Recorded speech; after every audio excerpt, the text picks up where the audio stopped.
Rawalakot district volleyball association Poonch के सदर doctor Hamid Khurshid ने एसोसिएशन के दीगर जिम्मेदारान और ग्रीन हिल्स क्लब हुरनामेरा के सदर सज्जाद शाह शरीफ के हमरा इतवार के रोज़ प्रेस कॉन्फ्रेंस से खिताब करते हुए कहा कि हमने वॉलीबॉल के खेल को फ़रोग देने और नौजवानों के लिए सेहतमंदाना सरगर्मियों के आइन और कानून के ज़ाब्ते के मुताबिक इनकाद के लिए 17 जनवरी 2025 के इलेक्शन के बाद एसोसिएशन का क़याम अमल में लाया, जिसने वॉलीबॉल की बेहतरी का अज़म किया। और आज अल्हम्दुलिल्लाह हमें ये बताते हुए फ़ख्र महसूस होता है कि हमने मुसलसल एक माह की मेहनत के बाद 26 रमज़ान मुबारक में पुंछ वॉलीबॉल एसोसिएशन का लाए अमल और आइन मुरतब किया, जिसमें 20 से ज़ायद क्लब्स के दस्तखत भी मौजूद हैं। हमने इन कवायद व ज़वाबित के तहत द्रेक में पहला इवेंट मुनक्कद करवाया जो इंतहाई भरपूर और कामयाब रहा।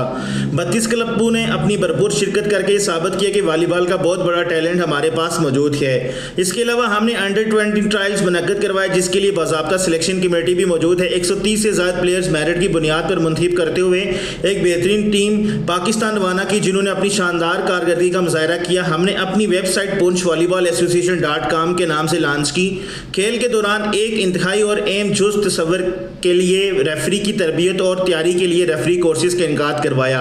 हमने एक फार्मेट तैयार किया है जिसके मुताबिक डिस्ट्रिक्ट क्लबों के ही प्लेयर को खेलने की इजाज़त होगी। वॉलीबॉल एसोसिएशन जिला पुंछ के ज़रिए तमाम 22वां Ghazi Millat Sardar Mohammad Ibrahim Khan memorial volleyball tournament 20, 21, 22 जून 2025 को हुरनामेरा हाई स्कूल ग्राउंड में मुनक्कद किया जा रहा है, जिसमें आज़ाद कश्मीर भर से टीम्स हिस्सा लेंगी। शायकीन वॉलीबॉल को शिरकत की दावत भी दी जाती है। पल न्यूज़ रावलाकोट, आज़ाद कश्मीर।